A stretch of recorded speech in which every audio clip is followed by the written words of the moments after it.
La percepción.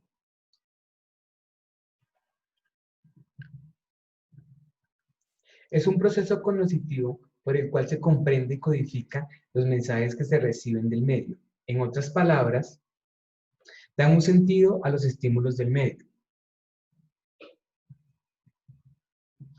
La fisiología del sistema nervioso central.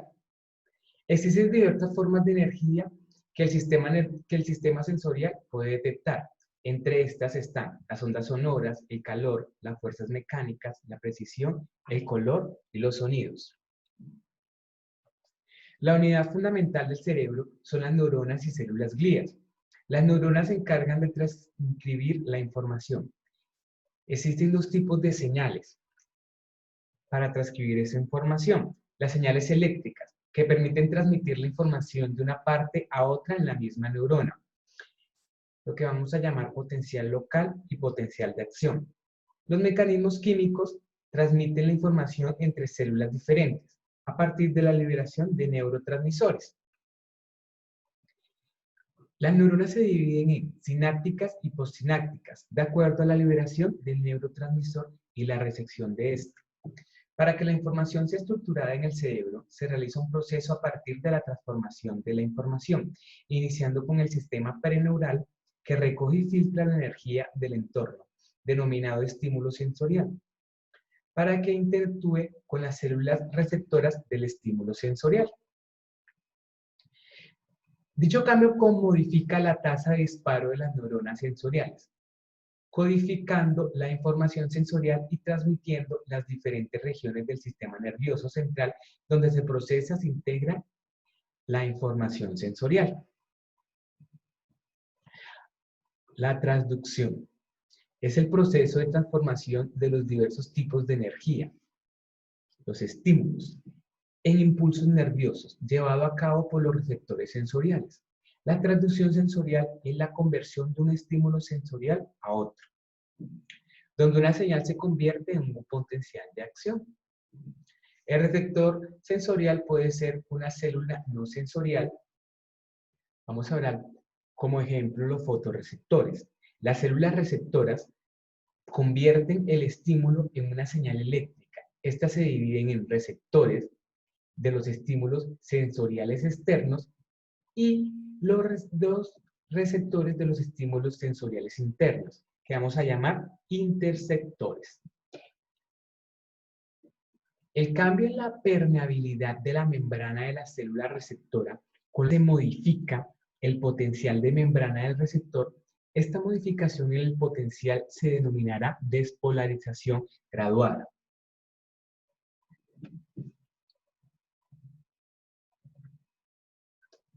Vamos a hablar ahora del procesamiento subcortical.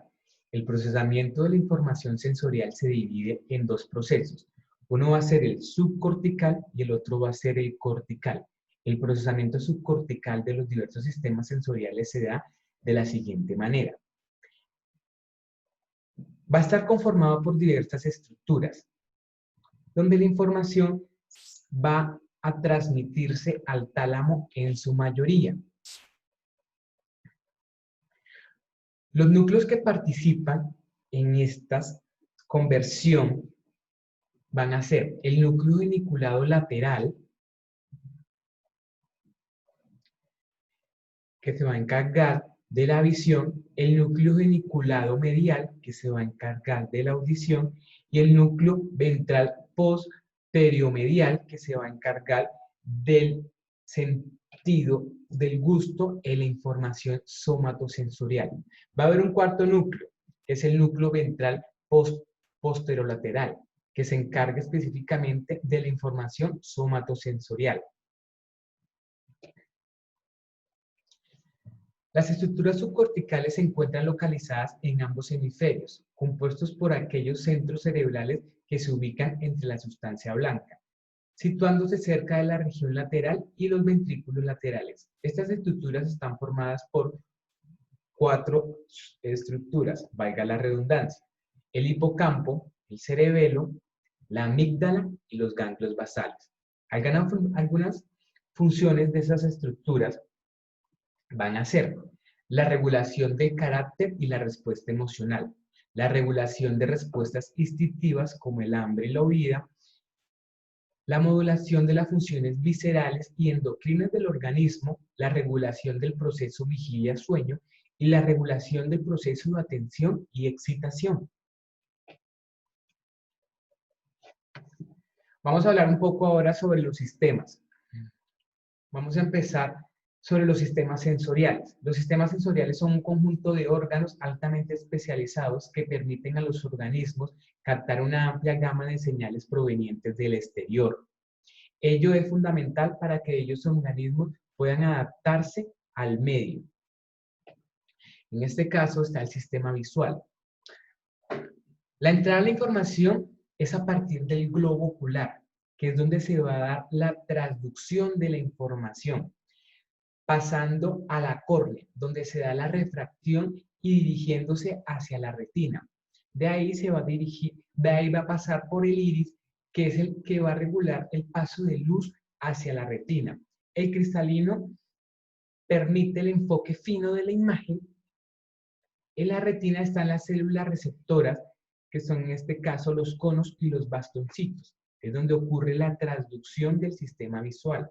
La información es transportada a las células ganglionares que se comunican con las células receptoras a través de las células bipolares. Las células ganglionares constituyen el nervio óptico. Los nervios ópticos alcanzan el quiasma óptico, el cruce de la información al lado opuesto. La información va a llegar al cerebro por lados opuestos. Los axones del quiasma óptico forman los tractos ópticos. Llegan al tálamo, los ganglios geniculados laterales. Van a pasar en el relevo en las neuronas talámicas, inician hacia la corteza ipsilateral del polo occipital, llegando a la corteza visual primaria. Las células ganglionares de la retina envían su axón a través del nervio óptico para alcanzar el núcleo geniculado del tálamo, además de inervar otras estructuras como el hipocampo, la región petral y el colículo superior. En el hipocampo va a haber una regulación de los ritmos circadianos. En la región petral, un control del reflejo de la pupila y el cristalino. Y en el colículo superior va a encargar el movimiento de orientación de los ojos y las cejas. El procesamiento visual en la corteza cerebral. Entonces, la corteza visual del cerebro es la encargada del procesamiento visual de la información. Se encuentra en el lóbulo occipital de la parte posterior del cerebro. Es en esta zona del cerebro donde se reconfigura la información para dar sentido en aspectos fundamentales, como la distancia, el color, la forma, la profundidad o el movimiento. La corteza visual va a estar dividida en dos. Está la corteza primaria, donde se señala acá, es la B1, que está conformada por dos tipos de células simples y células complejas. Las células simples reciben inervación del tálamo y pasan la información a las células complejas. Está organizado en columnas funcionales de células que capturan elementos similares de la información visual. Estas columnas captan una primera impresión de la orientación y el color. Además, existe una representación retinotópica del ojo. Por otra parte, va a estar la corteza asociativa secundaria, que va a estar dividida desde la zona B2 hasta la zona B8. En la corteza asociativa secundaria, la información procesada en esta va a volver en su mayoría a la corteza primaria. El B2 recibe la información del color y la información respecto a la orientación espacial y el movimiento. El B3 va a recibir la representación del campo visual inferior. El B4 se va a encargar del procesamiento de la información de la forma de los estímulos y en su reconocimiento. El B5 se va a encargar de la detección y procesamiento del movimiento de los estímulos y la profundidad. Y tenemos el B8, que tiene la función de la percepción del color.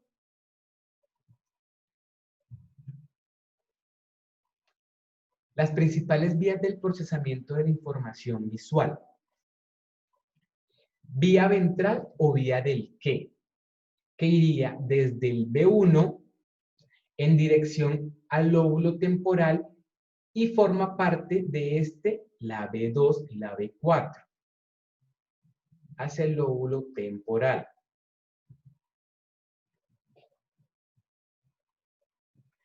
Se encarga principalmente de observar la forma y color de los objetos, así como la percepción de la profundidad. Nos permite ver qué estamos viendo. La información puede ser comparada con los recuerdos al pasar por la parte inferior del lóbulo temporal. La vía dorsal, vía del dónde. Va de la parte superior del cráneo hasta el parietal.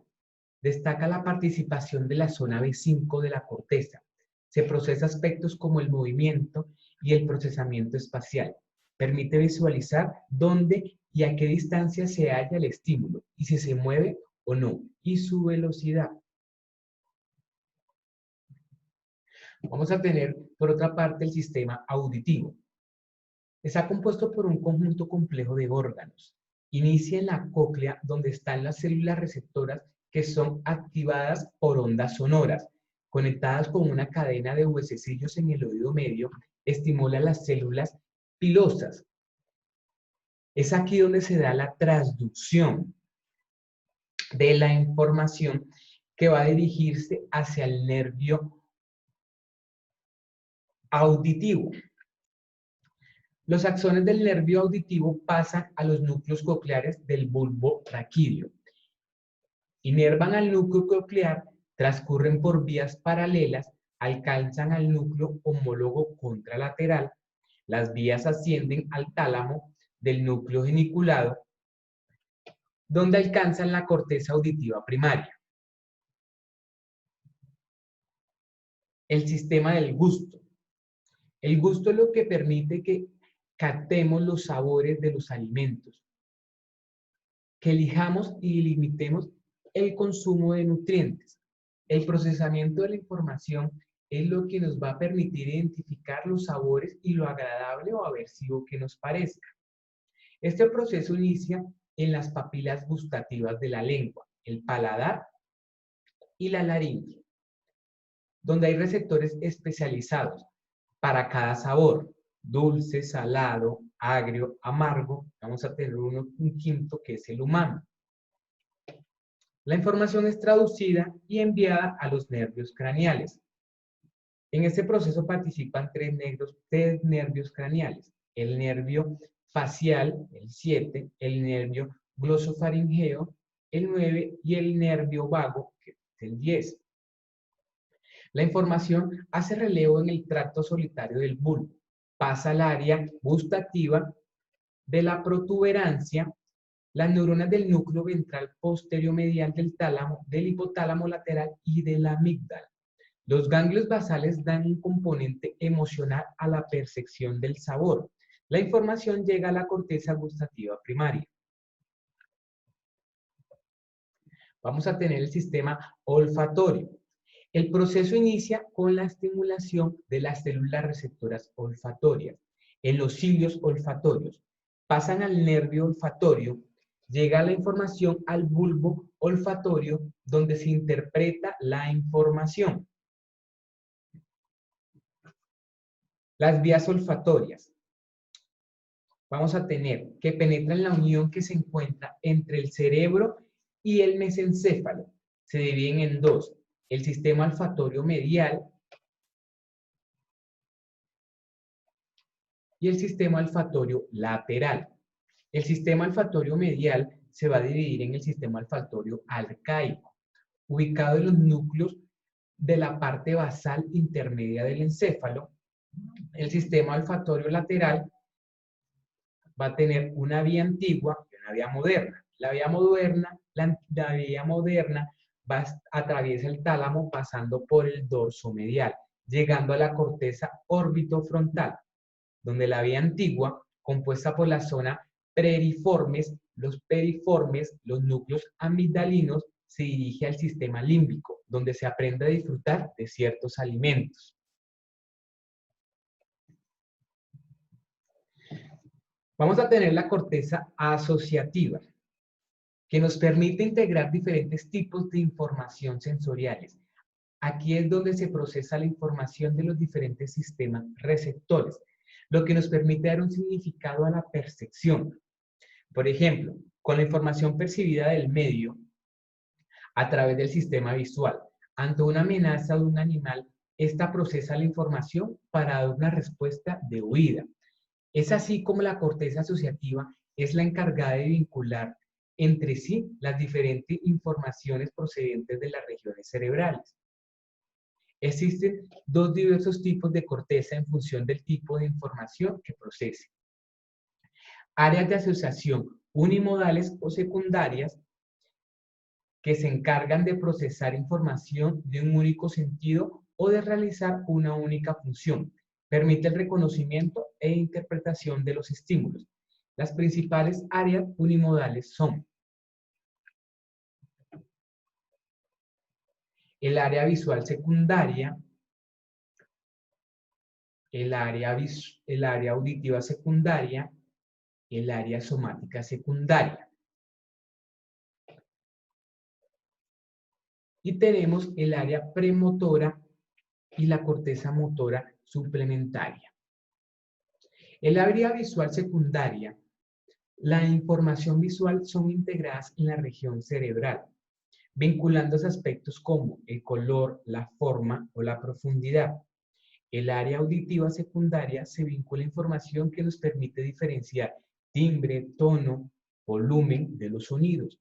El área somática, localizada en el opérculo parietal, extendidos hasta la ínsula, recibe información del área somatosensorial primaria y de los núcleos ventrales, posterior laterales y posterior medial del tálamo. El conjunto de sensaciones que captamos de nuestro cuerpo, y vamos a tener el área premotora y la corteza motora suplementaria. Áreas asociativas de tipo motor, dedicadas a la integración de las señales necesarias para preparar una acción o conducta. Poseen los programas necesarios para llevar a cabo un movimiento.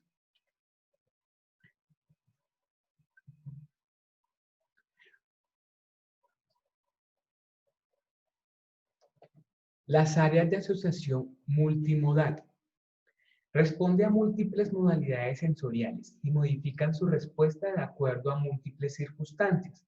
La información proviene de las áreas de asociación secundaria, la corteza motora y estructuras subcorticales. Este tipo de corteza se encarga de integrar la información de las diferentes modalidades sensoriales, permitiendo la interpretación del entorno, la planificación y ejecución de operaciones mentales o conductuales. Es el nexo de unión de las áreas sensoriales y motoras. Se localiza en la corteza prefrontal o dorsolateral, la corteza prefrontal orbitofrontal y la corteza prefrontal ventromedial. La corteza prefrontal parece ser importante para el razonamiento, la toma de decisiones, desempeña un papel en el procesamiento de la información emocional y la memoria de trabajo. La corteza prefrontal dorsal participa en la selección de las estrategias más adecuadas para poner en marcha movimiento en función de la experiencia o en la toma de decisiones de iniciar. La corteza de asociación temporal se vincula con el procesamiento de orden superior de señales visuales y auditivas, con la atención y el lenguaje. Los daños en las áreas de asociación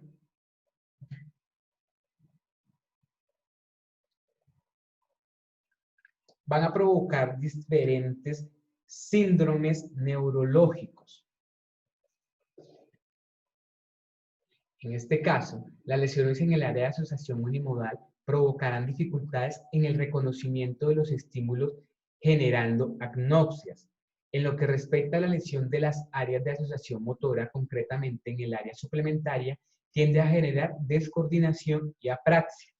En lo que respecta a la lesión en las áreas de asociación multimodal, los daños parecen afectar a una gran cantidad de funciones y procesos mentales complejos. Si se dañan las áreas del lenguaje, se van a producir afaxias. Vamos a hablar un poco sobre las agnostias. ¿Qué es la agnosia? Es una alteración en la capacidad para reconocer un estímulo previamente aprendido, que se produce como consecuencia de una lesión o disfunción cerebral. Las agnosias se van a clasificar en agnosias visuales, agnosias auditivas, agnosias táctiles, agnosias espaciales. Las agnosias visuales, a su vez, se van a clasificar en agnosia para los objetos, acromatognosia, alexia gnósica, la prosopagnosia y la simultomagnosia. La prosopagnosia es la incapacidad de reconocer caras. La agnosia para los colores va a estar determinada por la acromatognosia, la anomalía del color y la agnosia del color. La alexia gnósica es la incapacidad para reconocer palabras. El sujeto puede identificar letras, pero no palabras. La simultomagnosia es la incapacidad para integrar estímulos complejos, o sea, escenas donde no se puede organizar un todo. Las agnosias auditivas es la incapacidad para reconocer estímulos verbales. Esta se va a dividir en dos, la agnosia de sonidos no verbales y la amusia. La amusia es la incapacidad para reconocer tonos o ritmos musicales, lo que a su vez puede acarrear problemas con la escritura. La agnosia de sonidos no verbales es la incapacidad de comprender palabras. El sujeto puede comunicarse mediante el lenguaje de signos y puede comprender lenguaje escrito. Vamos a tener las agnosias táctiles, que es la incapacidad de reconocer un objeto presentado al tacto, sin que exista un efecto sensitivo asociado o daño al tacto. Esta se va a clasificar en astereognosia primaria, que es la incapacidad de reconocer las características físicas del objeto, que le impide generar imágenes y táctiles. En la astereognosia secundaria hay una memoria de las imágenes táctiles, que sin embargo se encuentra aislada de otras representaciones sensoriales. Las agnosias somáticas se van a dividir en agnosia unilaterales y agnosias bilaterales. Y es la incapacidad de la identificación del reconocimiento del esquema corporal. Las agnosias somáticas, a su vez, esas agnosias unilaterales tienen una inadecuada percepción de la existencia del medio lado de su cuerpo, contralateral a la lesión cerebral. Pueden ser hemianatonoxia, se actúa como si no existiera un hemicuerpo, agnosia de la hemiplegia, el sujeto niega a tener un defecto motor, confabula sobre su capacidad de moverse o caminar, misoplegia, sentimiento de rechazo frente a la hemiplegia, y la somatoparafrenia. Uno de los hemicuerpos le pertenece a otra persona. En las agnosias bilaterales se presentan ambos lados del cuerpo. Autotopagnosia, la incapacidad para señalar partes del cuerpo. La agnosia digital, la incapacidad de distinguir y nombrar, reconocer y dibujar los propios dedos de la mano. Habrá una desorientación derecha-izquierda. que es la incapacidad de reconocer los lados derecho e izquierdo del cuerpo. La asimbolia al dolor, la ausencia de respuestas al dolor, aunque se conserve la sensación dolorosa primaria. Las agnosias espaciales es la incapacidad para integrar información espacial. Va a estar determinada por una lesión en el lóbulo parieto-occipital derecho. Estas alteraciones pueden ser de reconocimiento de la orientación, percepción de la profundidad, manejo espacial y la memoria espacial. Bueno, no hay más que decir pues en este video. Igual agradezco que estén pues viendo el video, la presentación y demás referente a lo que es la percepción y las alteraciones en la percepción. Muchas gracias por su atención.